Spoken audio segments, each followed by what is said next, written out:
භාස්කර්වල් වරුන්ගේ මරණයේ මුර්ගයා ගොඩක් තදින් වැසි වැටෙන ලන්ඩනයේ අඳුරු රාත්‍රියක බේකර් වීදියේ 221 බේහිදී ෂර්ලොක් හෝම්ස් සහ වොට්සන් හරිම සංසුන්ව විවේකසුවයෙන් කතා බස් කරමින් ඉන්නවා.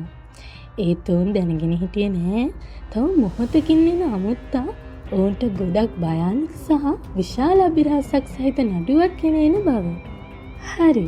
ඉතින් යාළුවනේ අදත් පැරණි පුරාණ කතා ජීවමාන වෙන අපේ ලෝකයට ඔයාලව සාදරයෙන් පිළිගන්නවා.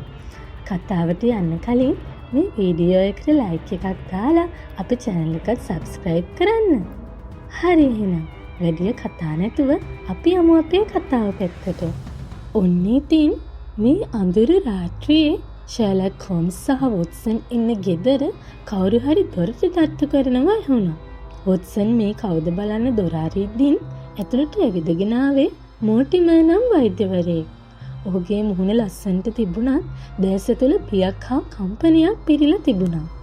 මට ඔබේ උදව් ඕන ෂර්ලොක් හෝම්ස්. ඔහු ගොඩක් බයෙන් කිව්වා. භාස්කර්වල් වංශයේ අන්තිම උරුමකරුවා සර් චාල්ස් මියගේ බව ඔබ දන්නවද? මොනවා? ඔහු මිය ගියාද? ඔහු මිය ගියේ කොහෙද? ෂර්ලොක් හෝම්ස් පුදුමෙන් සහ කලබලයෙන් ඇහුවා. ඔහුගේ මල සිරුරු සොයාගත්තේ මරේ පියස්සෙහි.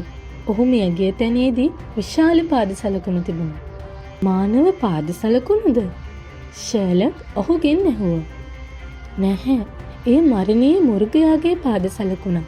මෝටිමර් ගොඩක් බයෙන් ෂර්ලොක් හෝම්ස්ට කිව්වා. ඉතින් මෝටිමර් වැඩිදුරටත් පැහැදිලි කරේ භාස්කර්වල් පවුලේ පුරාණ ශාපයක් තිබූ බව. එය මීට වසර 100කට පෙර ආරම්භ වුණා. ඔහු කිව්වා. භාස්කර්වල් වරුන්ගේ පළමු මරණීය මුර්ගයා බිහි වුණේ ඔවුන් කළ අනුකම්පා විරහිත ක්‍රියාවක් නිසා කියලා. එදා ඉඳන් සෑම උරුමකරුවෙකුම මිය යන විට මිය යන තැනස්සල විශාල මරණීය මුර්ගයෙකුගේ පාදසලකුණ තිබූ බව ෂර්ලොක්ට කියනවා. එසේනම් ඔබට හිතුනේ සර් චාල්ස් මියගේ මේ ශාපය නිසා කියලාද? ෂර්ලොක් අහනවා. ඔව්. නමුත් මේ අනාවරණය කළ යුතු රහසක්. මෝටිමර් ෂර්ලොක්ට කියනවා. මෝටිමර් ඔබ දන්නවද? ඔබේ නඩුව දැක්කම මම වඩාත්ම කැමති වෙන්නේ නව උරුමකරුවා හඳුනා ගැනීමට. හෝම්ස් කියනවා. ඔහු දැන් ලන්ඩනයට පැමිණෙනවා සර් හෙන්රි භාස්කර්වල්. මෝටිමර් පැවසුවා. නමුත් ඔහුටත් අමුතු දෙයක් සිදු වුණා. මට නොදන්වා යවූ පණිවිඩයක් ලැබුණා.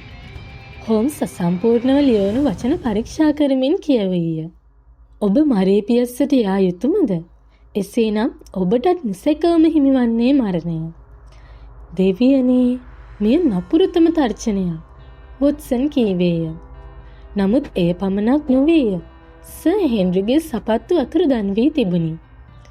ඔබේ සපත්තු අරන් යන්න කාටද අවශ්‍ය? මමත් එයම හිතනවා. සර් හෙන්රි මදක් බියෙන් කීවේය. මරේ පියස්සෙහි ගැටලු සහ අඳුරු පරිසරය. භාස්කර්වල් මාලිගාව වටා තිබුණේ අඳුරු අභිරහස් වනාන්තරයක්. මුල් රාත්‍රියේම අමුතු දෙයක් සිදු වුණා. පියස්සෙන් අඳුරු හඬක් ඇසුණා. ඒ මනුෂ්‍ය හඬක් නෙවෙයි. වොට්සන් සැක කරන්න පටන් ගත්තා. මාලිගාව අසල කවුරුන් හෝ මිනිසෙකු සැඟවී සිටින්නට ඇති කියලා. ඔහුගේ සැකය නිවැරදි. ඔහු ජැක් ස්ටයිප්ලර් නම් පුද්ගලයෙක්. සැබෑ රහස. හෝම්ස් යථාර්ථය අනාවරණය කළා. භාස්කර්වල් වරුන්ගේ ශාපය සැබෑවක් නොවේය. එය මිනිස් දුෂ්ට ක්‍රියාවක් පමණයි. මෙම මරණයට වගකිව යුත්තා ජැක් ස්ටයිප්ලර් විය. සර් චාල්ස් මරා දැමුවේ ඔහු විසින්.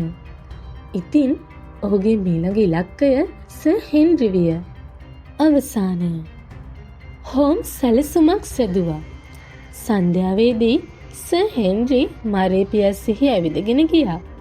ඉතින් හදිසියේම අඳුරු ගඟින් විශාල මුර්ගයෙක් එළියට පැමිණියා.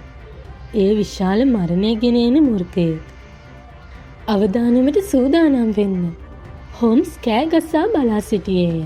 සටනට සූදානම් වුණා. සැඟව සිටි පිරිස මුර්ගයාට වෙඩි තියන්න පටන් ගත්තා. මරණීය මුර්ගයා මිය ගියා. ඉතින් අන්තිම මොහොතේ මේ ජැකි ස්ටයිප්ලන් ගඟට පැන අතුරුදහන් වුණා. මේ සැබෑ ශාපයක්ද? නැහැ. හෝම්ස් සිනාසෙමින් කීවේය. ශාප කියන්නේ මිනිස් බිය. නමුත් සැබෑ මිනිස් නපුරුකම ඒ ගැන අපි තවම නොදනිමු. ඔබට මතකද? අපි නිතරම මිනිස් සත්‍ය හා අසත්‍ය වෙන් කර බැලිය යුතුයි. ඔබේ අදහස මොකද්ද? මේ සැබෑ ශාපයක්ද? නැත්නම් මිනිසෙකුගේ දුෂ්ට ක්‍රියාවක්ද? පහලින් කමෙන්ට් කරන්න යන්න.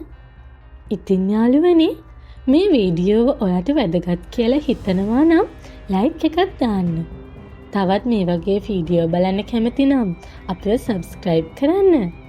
අමතක නොකර යාළුවන්ටත් බලන්න මේ වීඩියෝ එක ෂෙයා කරන්න. හරි එහෙනම් අපි තවත් මේ වගේ වීඩියෝ එකකින් ආපහු හම්බ වෙනකන් ඔයාලා පරිස්සමින් ඉන්න. See you. Bye.